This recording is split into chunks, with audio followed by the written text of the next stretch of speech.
one more selection. It is the very last one. I'm covering it up, but if you guys get this wrong, okay, I'll come on. I'm about to say LeBron James. Come on. Like, LeBron James. Come on. LeBron is. He ain't fooling nobody. Nobody. What is this? 23? Oh my goodness. 22nd consecutive NBA All-Star selection. How about that? I feel confident because I'm the best player in the world. LeBron James got selected to another All-Star team. Again.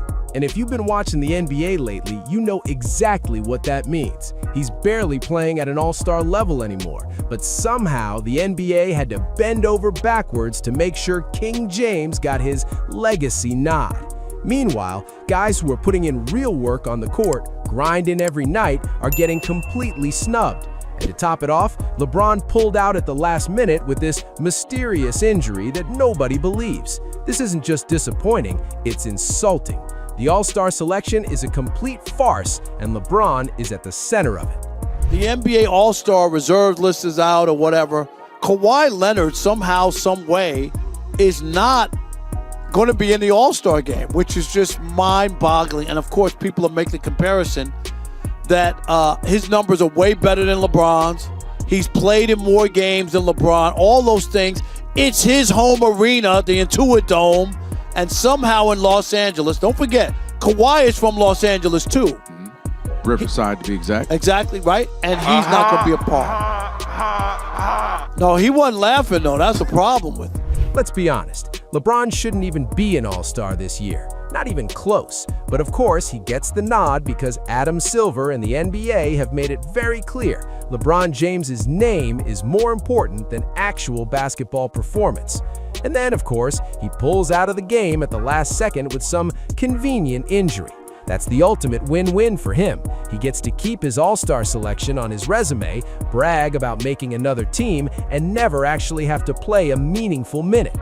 This is classic LeBron. The 2026 All-Star Game was already a joke before he even backed out. The dunk contest is a ghost town because the stars won't participate, the skills challenge is basically meaningless, and the actual All-Star Game, calling it a game is generous. Most of these guys are going through the motions. LeBron set the tone for this kind of lazy All-Star weekend years ago, and now it's the standard. Is there any part of you that regrets never doing it? And with a procession of people maybe saying they might do it, would it propel you to give it a chance at next year's All-Star Game? There's no part of me that have regrets about not doing it. Obviously, I had a couple moments where I wanted to do it, and it just never worked out that way going into the following season either because of injuries or I wasn't up for it. But here's the thing that really burns fans. LeBron didn't just take a meaningless All-Star roster spot, he literally took a spot away from someone who actually deserves it. The Western Conference is stacked this year with players playing their tails off, putting up numbers on winning teams, and contributing every single night. But the NBA had to clear space for a 41-year-old who, let's be honest, is barely above replacement level anymore. First name that comes to mind, Alperen Sengun. Well, we move on. Van Vliet. Pick and roll with Sengun. Monster dunk from him. He's got that. We saw. Sengun is having an insane season. 21 points, 9 rebounds, 6 assists, and 1.4 steals per game. He's second in the entire NBA in double-doubles. Rockets, one of the top teams in the Western Conference. He's literally checking every box for an All-Star. Yet the NBA ignored him. Why? Because LeBron needs his annual legacy selection. That's the cold, ugly truth.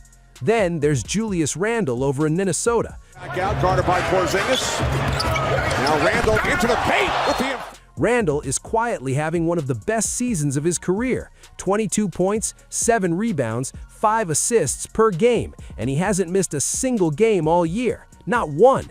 That's right, he's showing up, putting in work every night, and performing at a level that deserves recognition. Meanwhile, LeBron is managing his load like he's a fragile museum artifact. No offense to museum artifacts, but Randle and Sengun are the kind of players All-Star selections were meant for, consistently playing, producing, and helping their teams win. And yet, because LeBron's name carries weight, they get snubbed. That's the problem. All-Star selections have completely morphed into popularity contests instead of merit-based awards. If your last name isn't James, you're basically invisible to the voters, no matter how good you are. Now let's talk Los Angeles, because that's where it gets really embarrassing for the NBA. LeBron James was the big headliner, right? 22nd NBA All-Star Game appearance for him. Congratulations to LeBron. Obviously, it's a big accomplishment. It extends his record that he's already had for about 2 years now. But if you do a quick Google search, when you search LeBron James All-Star, the top search that comes right after that is, how did LeBron get in over Kawhi Leonard? Because if you mentioned it, Rob, you look down the stats, Kawhi Leonard has him beat on every major statistical category, save for assists per game. LeBron's got that. And field goal percentage, which LeBron is up by 0.5%. That's it. But in terms of games played, points, rebounds, steals, blocks, three-point, free throw, box plus minus, VORP, everything favors Kawhi Leonard. In fact, Kawhi Leonard is averaging a career-high 27.7 points per game. Prom Kawhi Leonard showing up in LA, the Clippers are winning, he's dominating games, and guess what? Snubbed. LeBron James got the nod over him. James Harden, also playing better than LeBron this season. Both Kawhi and Harden are healthy, contributing at a high level, and yet neither gets selected.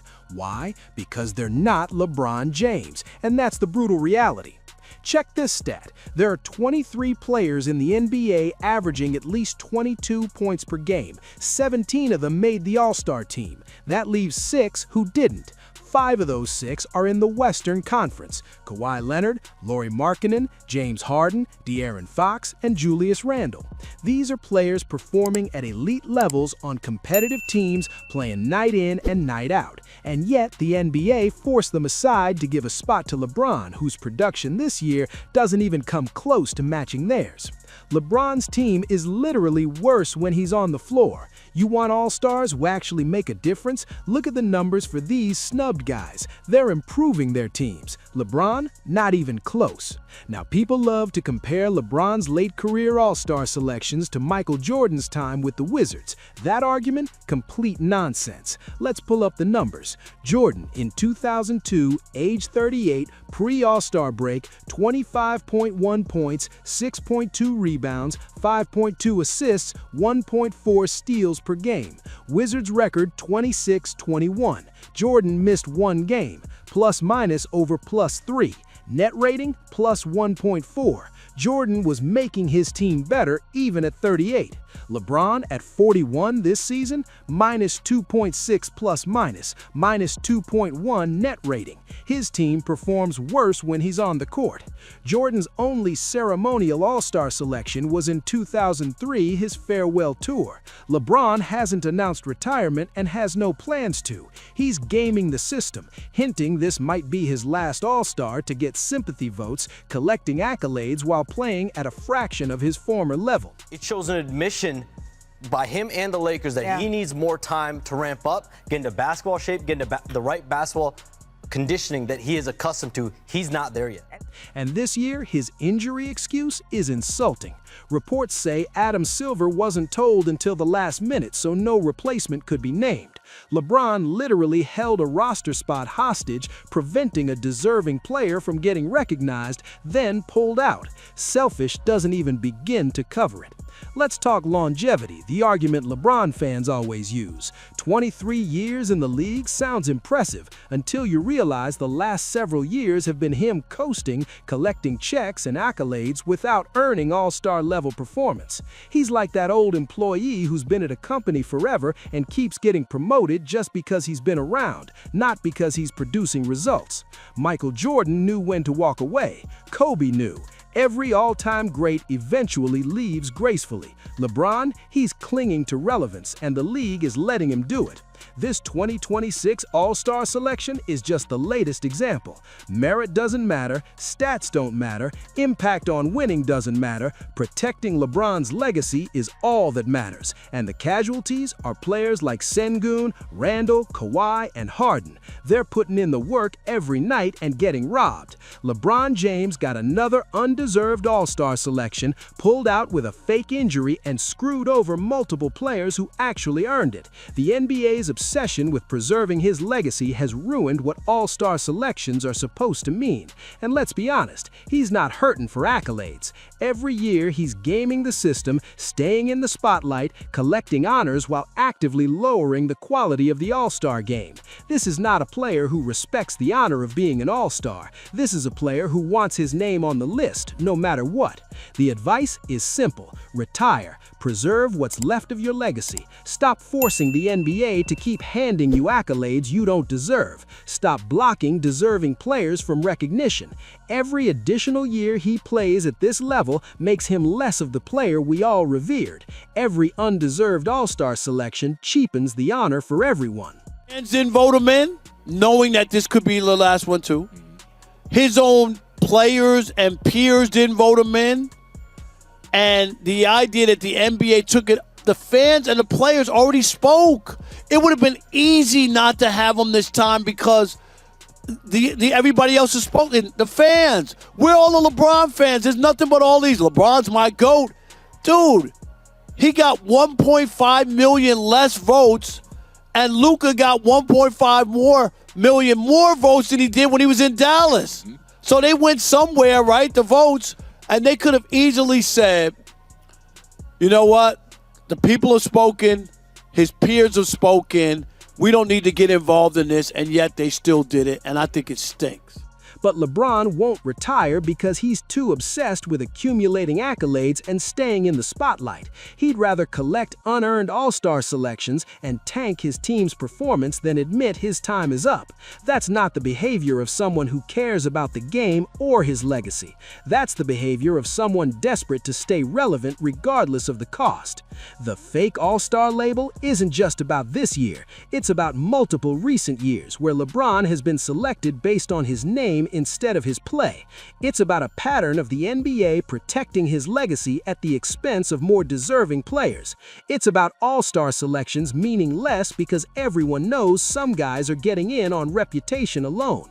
LeBron James being an All-Star in 2026 is a perfect snapshot of everything wrong with how the NBA operates. Merit doesn't matter, current performance doesn't matter, impact on winning doesn't matter. What matters is protecting LeBron's brand and making sure he gets every possible accolade before he finally retires. And players like Sengun, Randall, Kawhi, and Harden are the casualties of that priority. LeBron James got another undeserved All-Star selection, pulled out with a fake injury, and screwed over multiple players who actually earned it. The NBA's obsession with preserving his legacy has ruined what All-Star selections are supposed to mean. And I'm here to tell you, we're all here to witness it.